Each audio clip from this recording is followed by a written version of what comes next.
अस्सलाम वालेकुम friends, this is Ejaz from the medicine सरकार।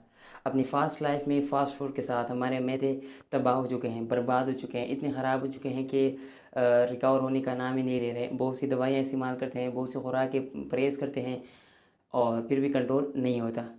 मैदे का मसला आजकल हर एक बंदे को है, हर दूसरे बंदे को मैदे के मसाइल है। मैदे की जलन होती है, डकारें गठी डकारी आती है और भी पता नहीं लातादाद मसाइल होते हैं मैदे के, और ये ठीक होने का नाम ही नहीं ले रहे। असल में हमारा जो खुराक है वो भी इतना डिस्टर्ब हो चुका है, ना हम परहेज़ करते हैं ना कुछ करते हैं।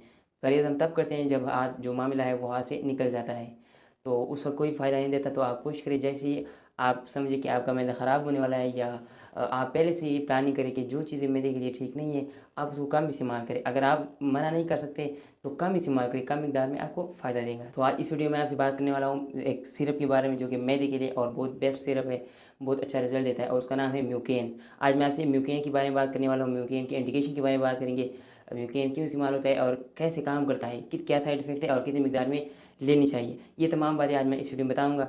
तो मेक श्योर वीडियो को एंड तक देखिएगा। चैनल को सब्सक्राइब करें, वीडियो को लाइक और शेयर जरूर कीजिएगा, बेल आइकन बजाइएगा ताकि हर वीडियो नोटिफिकेशन सबसे पहले आप तक पहुँच सके। म्यूकेन म्यूकेन एक एंटासिड सिरप है, कुछ लोग एंटी एसिड भी कहते हैं, लेकिन कोई मसला नहीं है, एंटी एसिड भी ठीक है, एंटासिड भी ठीक है। म्यूकेन की अगर हम यहाँ पर प्राइस की बात करें, सबसे पहले हम इसकी प्राइस की बात करें तो म्यूकेन की जो प्राइस रखी गई है वो 59 रुपये रखी गई है, और ये ICI कंपनी बनाती है, जो लोकेशन है लोकेटेड है कराची में। और इसमें जो अज्जा है या इसका जो फार्मूला है वो है ऑक्सीताजिन, एल्यूमिनियम हाइड्रोक्साइड, मैग्नीशियम हाइड्रोक्साइड। ऑक्सीताजिन की अगर बात करें तो 10 मिलीग्राम है यहाँ पर, अगर एल्यूमिनियम हाइड्रोक्साइड की बात करें तो 291 मिलीग्राम इसमें मौजूद है, और मैग्नीशियम हाइड्रोक्साइड 98 मिलीग्राम इसमें मौजूद है। तो ये तो इसकी अज्जा हो गई, इंग्रेडिएंट्स हो गए। अब हम इसके बारे में बात करते हैं कि इसको किस चीज़ में इस्तेमाल कर सकते हैं या कौन कौन से मसाइल में इसको इस्तेमाल किया जाता है। देखिए, सबसे पहले अगर हम यहाँ पर इस्तेमाल की बात करें तो म्यूकेन सिरप टेम्प्रेरी रिलीफ देता है, टेम्प्रेरी रिलीफ देता है। जी हाँ, ये परमानेंट रिलीफ के लिए नहीं है, ये टेम्प्रेरी रिलीफ देता है हर्ट बर्न में। हर्ट बर्न से मुराद है कि जो मैदे का जलन है, कुछ लोग सीने का जलन भी कहते हैं, कुछ लोग दिल का जलन कहते हैं, ये तीनों अल्फाज इस्तेमाल होते हैं। तो सिंपल अल्फाज में मैदे की जलन होती है जब आपके मैदे आप कुछ खा लेते हैं, खाना खाने के बाद इस तरह जलन हर एक बंदा महसूस करता है जिनके मैदे में मसला होता है, जो जिनका मैदा ख़राब होता है। इसके बाद है दूसरे नंबर पर गैस्ट्राइटिस। गैस्ट्राइटिस क्या होता है? द इन्फ्लेमेशन ऑफ गैस्ट्रिक, यानी गैस्ट्रिक भी मैदे को कहते हैं। तो अगर आपके मैदे में इन्फ्लेमेशन है, या आप इसको पेप्टिक अल्सर भी कह सकते हैं, अगर वो है तो यहाँ पर आप इसके लिए म्यूकोन को इस्तेमाल कर सकते हैं। एक चीज़ आप यहाँ पर नोट करें कि म्यूकेन एक आर्जी रिलीफ देता है, इस परमानेंट इलाज नहीं है ये जितने भी मसाइल मैं आपको बता रहा हूँ। और इस दवाई के साथ आपने बाकी मेडिसिन भी लेनी है। अगर आप वो मेडिसिन जानना चाहते हैं तो आप मुझे कमेंट में बता सकते हैं, मैं एक ब्रीफ यहाँ पर एक कंप्रिहेंसिव वीडियो बना दूंगा मैदे के प्रॉब्लम के बारे में, और पूरी जो कंप्लीट ट्रीटमेंट है वो भी डिस्कस कर दूंगा। तो इसलिए म्यूकेन अकेले में नहीं दिया जा सकता, इसके साथ अगर आप ज़्यादा बेटर रिलीफ चाहते हैं, ज़्यादा फ़ायदा चाहते हैं, तो आपको और भी मेडिसिन साथ में इस्तेमाल करनी होगी। तो यहाँ पर ये जो म्यूकेन सिरप है ये जो यहाँ पर गैस्ट्राइटिस है उसमें इस्तेमाल होता है, तो गैस्ट्राइटिस में इसका बेहतर रिजल्ट है। तीसरे नंबर पर है हाइटस हर्निया। हाइटस हर्निया क्या होता है? ये वो कंडीशन है जब एब्डामन जो पेट है जो ऊपर की तरफ चला जाता है, और ये क्यों तब चला जाता है? ये जब जो डायफ्राम है जब वो कमज़ोर हो जाता है तो फिर वो बर्दाश्त नहीं कर पाता, और जो मैदे के जो मैदा है या बाकी चीज़ वो थोड़ी सी ऊपर चली जाती है। अब यहाँ पर जो डायफ्राम है वो क्या चीज़ है? डायफ्राम यहाँ पर सीने और एब्डामन के दरमियान एक पर्दा है, और ये दोनों को सेपरेट रखता है, अकेले रखता है, अलग रखता है, और साथ में ये हमें सांस लेने में हमें मदद फराहम करता है।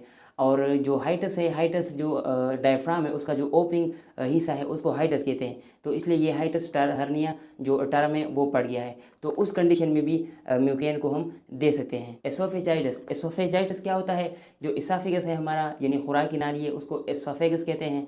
उसमें इन्फ्लेमेशन हो जाए तो उसमें भी यहाँ पर म्यूकोन को इस्तेमाल किया जाता है, सॉरी म्यूकेन को इस्तेमाल किया जाता है। तो जो एसोफेजाइटिस है उसमें म्यूकेन का अच्छा रिजल्ट है, लेकिन अगेन साथ में और भी मेडिसिन देनी पड़ती है।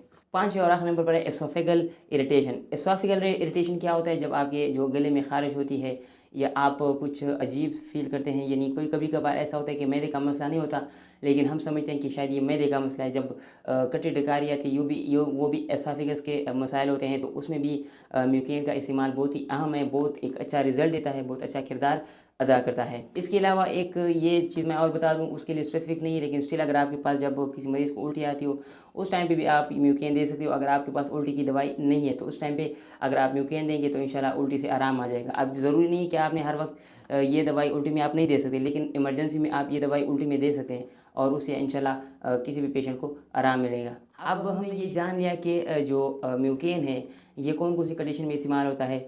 अब सवाल यहाँ पर ये है कि ये जो दवाई है ये इन जो अलामात है, इन बीमारियों को ख़त्म करता है, ये कैसे करता है। तो इस बारे में अब हम बात करते हैं कि म्यूकेन इन जो तकालीफ है उसको कैसे दूर करता है, क्या तरीक़ाकार है।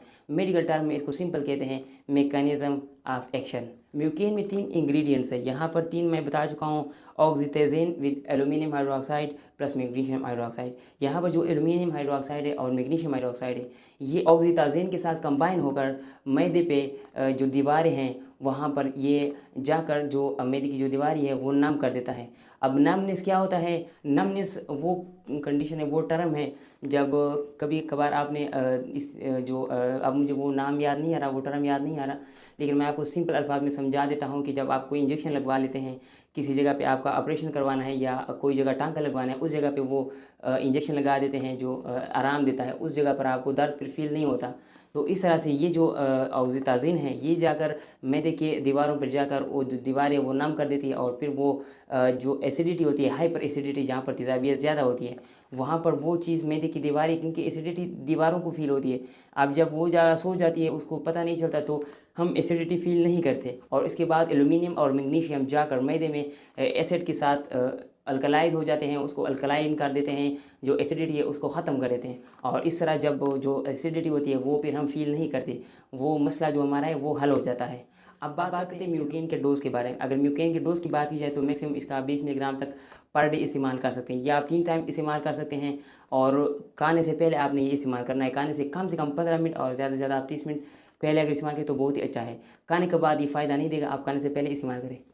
तो ये तरीकाकार है डोज़ इसका म्यूकेन का, ये है। आप इस तरीके से इस्तेमाल करें, आप इंशाल्लाह आपको बहुत ज़्यादा फ़ायदा मिलने वाला है। अब बात करते हैं कुछ कॉमन साइड इफ़ेक्ट्स के बारे में। एक होती है कॉमन, एक होती है अनकॉमन। कॉमन से मुराद होती है जो बहुत ज़्यादा केसेस में देखी जा चुकी है बहुत ज़्यादा मरीज़ों में, तो उन कंडीशन के बारे में हम बात करते हैं। कॉमन अगर हम यहाँ पर साइड इफ़ेक्ट्स की बात करें तो अब चूँकि इसमें मैग्नीशियम हाइड्रोक्साइड है तो उस वजह से यहाँ पर उस पेशेंट को डायरिया हो सकता है जो पेशेंट म्यूकेन यूज़ कर रहे हैं। और इसके अलावा चूँकि इसमें एल्युमिनियम हाइड्रोक्साइड भी है तो उस वजह से कॉन्स्टिपेशन भी उस मरीज़ को हो सकता है। अब ये दोनों कंडीशन है, ये दोनों एक दूसरे के ख़िलाफ़ जाकर एक भी कंडीशन पैदा नहीं होती, चूँकि वहाँ पर वो कॉन्स्टिपेशन पैदा करता है ये डायरिया, तो ये ना कॉन्स्टिपेशन हो जाती है ना डायरिया हो जाती है, तो मरीज़ को जो साइड इफ़ेक्ट्स है वो इतने नहीं हो जाते। तो इसका ये मतलब है कि साइड इफ़ेक्ट इसके नहीं है। तो ये कुछ डिटेल थी इसके बारे में। अगर कोई भी इसके लिए आपको सवाल है इस हवाले मेडिसिन के हवाले से या किसी मेडिसिन के हवाले से तो आप कमेंट में पूछ सकते हैं, मैं इंशाल्लाह आपको इंस्टेंट रिप्लाई दूंगा। वीडियो भी लंबी हो चुकी है लेकिन अगर आप स्टिल देख रहे हैं वीडियो को तो प्लीज़ वीडियो के लिए एक लाइक ज़रूर बनता है, आप क्लिक कर दीजिए, देख लीजिएगा, वो थोड़ा सा ब्लो हो जाएगा।